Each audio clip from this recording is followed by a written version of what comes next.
Hello friends, good morning. আজকে আমি আপনাদের সাথে শেয়ার করব বেসনের চিলা।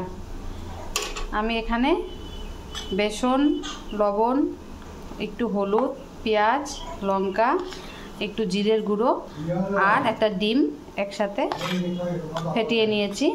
নিয়ে তাওয়াতে তেল দিয়ে বসিয়ে দিয়েছি। একটা হয়ে গেছে, আর একটা কি বানাচ্ছি, বানিয়ে দেখাচ্ছি।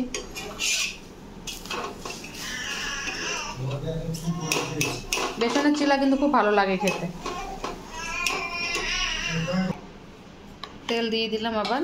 এবার এগুলো দিয়ে দিই, বেসন গুলিয়ে রাখা বেসন।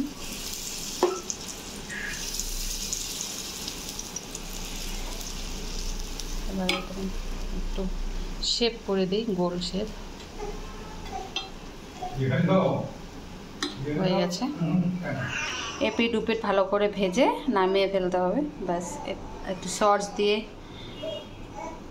খেতে বেশ ভালো লাগে। কেমন লাগলো বন্ধুরা, অবশ্যই লাইক কমেন্ট শেয়ার করবেন।